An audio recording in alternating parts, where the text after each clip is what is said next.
Chilling tales for dark nights.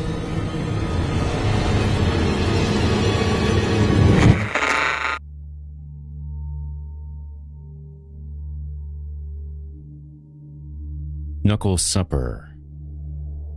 Written by Drew Stepek. Performed here by Jason Hill. Chapter 16. Ghosts. Tahoe looked around the grounds of the Battlesnake's compound from a perch on top of the brick fortress wall. This is weird. I reached the top of the barricade and looked around as well. There wasn't one guard or a King Cobra bootlicker in sight. Gives you kind of a bad feeling, doesn't it?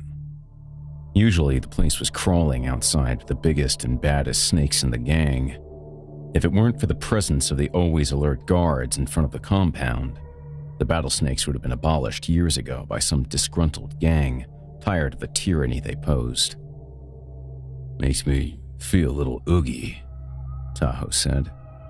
If I didn't feel a little oogie as well, I would have taken a moment to point out the lameness of Tahoe's choice of words. Investigating the area further, we rounded the wall's perimeter. Tahoe, they know we're not this dumb. What is the point of this? I mean, it's pretty obvious we're walking into a trap. We were, after all, invited to walk into the trap.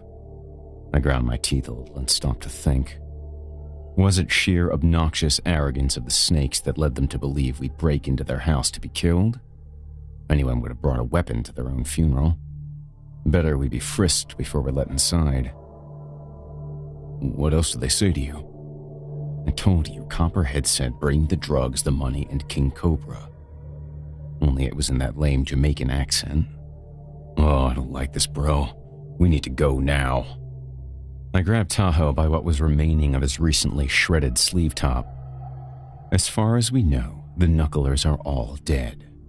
There's just me, you, Pico, and Dez is somewhere inside that building.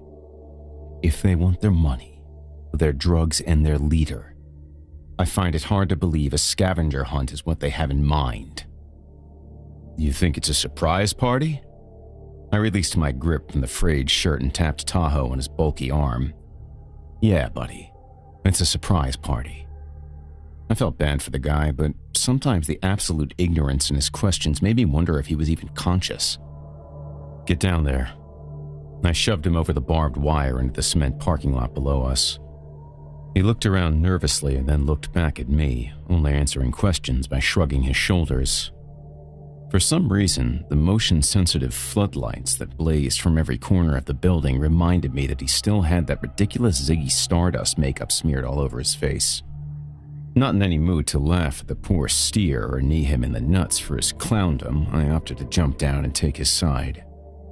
As I landed, a few more lights shot on. It was then that I expected an entire platoon of Battlesnakes to pop out of the ground, covered in camo and leaves, to go commando on us. The question at that point wasn't so much, why didn't something that theatrical happen? It was, where the hell were they at all? I pointed to the eerie, uninviting front door of the compound. I suppose we should... Are you sure, RJ? This isn't good. There's always an army of folks out here. What choice do we have, Tahoe? Besides getting Dez out of here, we need to stop all the butchering that's been going on. We're going to have to face the music at some point, and better it be on our terms than them hunting us down and killing us. I grabbed him. You didn't see what they did to Leroy and Skillet. If that is any measure of what they have planned for us, then they will find us and destroy us. This is much more to them than us kidnapping Cobra, stealing their drugs, and cheating them out of money. Also, having these fools simply kill Dez is much too gentle for him. Even though I didn't have any idea what my punishment was going to be when I had that little shit in my hands, my loyalty to him as a friend and a brother remained for some reason. Conflicted, I knew that I was beyond the point of a tongue lashing, but I also knew that it was going to be difficult for me to kill him. I'm going to teach that little prick a lesson, I said. I coerced Tahoe to the door, Ignoring the huge gold snake that covered it from top to bottom, I knocked. There was no response on the other end. Only the faintest sound of reggae rhythms could be heard. I knocked a little louder with both my fists, still getting no response. I rattled the door latch of the first rattlesnake security measure, the thick, steel front door. As I predicted, it was locked. "Tahoe," I said, resorting to his steroid strength. "Ram it." At that point, the thought of breaking into our own cemetery and not even making out like poor-ass grave robbers seemed secondary to the mystery of the meeting. Reluctant, Tahoe stepped in front of me and braced himself sideways. He closed his eyes, hiding the fear of being blitzed by an arsenal of weapons under his mascara. He plowed into the door once with his shoulder and compounded the steel. It only crumpled inward slightly because its half power and hesitance weren't enough to disengage the lock. After shaking his shoulder, Tahoe backed up further on the front stoop and switched sides. He looked at me, hoping I was going to give up and call it a day. I said, "We need to do this, dude." He wheezed a few times, unsatisfied by my persistence, and rammed into the door again. This time, the door latch fell off and I heard a distinct click that signified that it was unlocked. Getting into berserker mode, Tahoe and I both hacked away at the compound door with the soles of our boots until it flung open, and then stopped midway after the top hinge fell off. Lights flickered on and off inside, and the tawdry gold fixtures, stairs, and chairs were dulled with the blood of what we could already tell was a battlesnake holocaust. I moved Tahoe aside and took the lead. At first glance, all we could make out were dreadlocked heads and body parts throughout the foyer and lining the ostentatious staircase. As I walked further, I noticed much more. Not only were heads decapitated everywhere, the brains and internal organs were completely, almost surgically removed from the Rasta's corpses. It was as if whoever killed them wanted to make absolutely sure they were dead. Apparently, they didn't get the memo that all it took to kill a vampire was taking off the head, ceasing any brain activity. We sidestepped over body parts and innards to pass through the entrance and into the dining hall.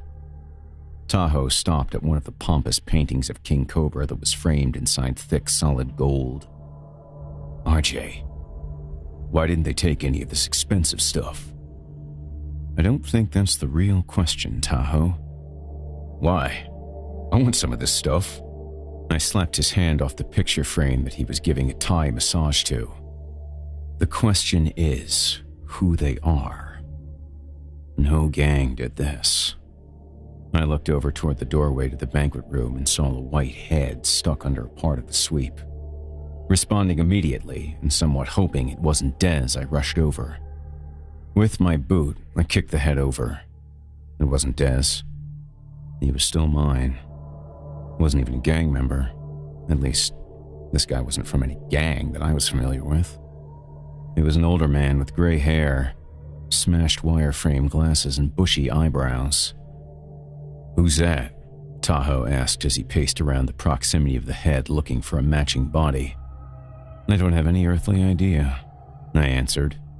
Jokingly, I added, "Maybe the snakes were having problems with the IRS." Either Tahoe didn't get my attempt at a joke, or he was scared shitless by the aftermath we walked into. Rather than explain the one-liner, I instructed him to follow me into the banquet room. If anyone was still there, our cover was far from blown after we barreled through the front door. Cobra's table was filled with a true feast reminiscent of the Last Supper. As in the foyer, more corpses were left in pieces. Some were still in chairs and others under the table. And again, there wasn't any sign of the attackers. All we had to suggest that it wasn't the impact of a civil war eruption between Cobra's snakes and Copperhead's younger followers was the head of some middle-aged nobody. I caught Tahoe licking his chops after eating one of Cobra's finger snacks off the table, and I gripped the straps of my backpack tightly. "Come on," I said. With a mouthful of delights, he gasped and shrugged and said, "You always talk about how awesome these are. I've never really been invited over here for dinner. Besides, I love soul food. Quit fucking around, come on. I led him toward the throne room where Cobra loved to put on his little reggae sunsplash concerts, like the one he had performed for Bait and me on Halloween. Well, I told myself, at least we wouldn't have to worry about these assholes ever again.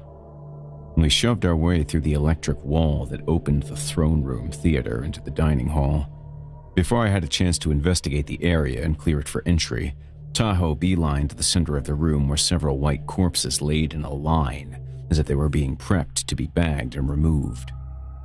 They were all wearing Catholic priest garments. The cloth. Tahoe, no! 1, 2, 3, 4, 5, 6, 7, 8, 9. That was the number of Christmas lights that I counted in a split second that popped up on the back of Tahoe's head. He turned around to look at me like an excited little boy who had been playing in his mommy's makeup to tell me he'd unraveled the mystery. A finger hung from his mouth like a lollipop.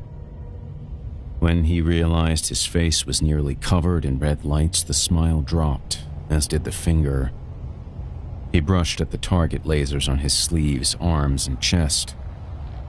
He then looked at me and blinked one last time with bewildered eyes as gunfire erupted and his face was torn off section by section, leaving only the top of his spine peeping out from his gold Jim's t-shirt.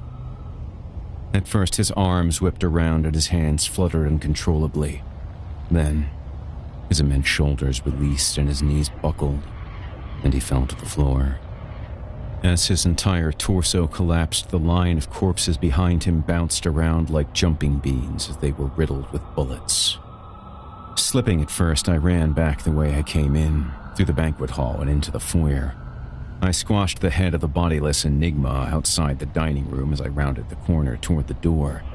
I leapfrogged from body to body in an attempt to exit, and then I stopped dead in my tracks. Hey, RJ, she said, coughing into her hand and using the broken door for support. She lifted a double-barrel shotgun at my face. It wasn't so much that I was confused, in shock, or in denial as it was the overall feeling of defeat. It took that fucking junkie whore bitch a couple of years, but she got the last laugh in her personal vendetta with the battle snakes.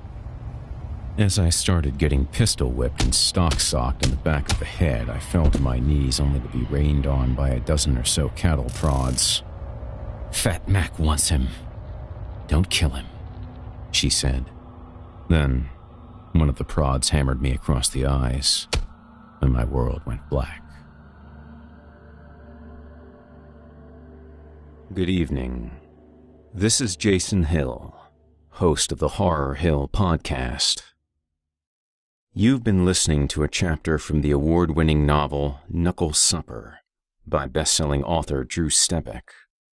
Knuckle Supper, Ultimate Gutter Fix Edition, and its critically acclaimed sequel, Knuckleballed, are available now from Bloodbound Books. Check out the links in the video description and sticky comments below to pick up a copy today and show your support for indie horror. Also, please consider making a donation to Children of the Night today and help end teen prostitution and human trafficking. Children of the Night is a privately funded non-profit organization established in 1979 with the specific purpose of providing intervention in the lives of children who are sexually exploited and vulnerable to, or involved in, prostitution and pornography. Visit childrenofthenight.org for more information today. From author Drew Stepek and all of us here at Chilling Tales for Dark Nights, thanks for listening and for your support. Chilling Tales for Dark Nights.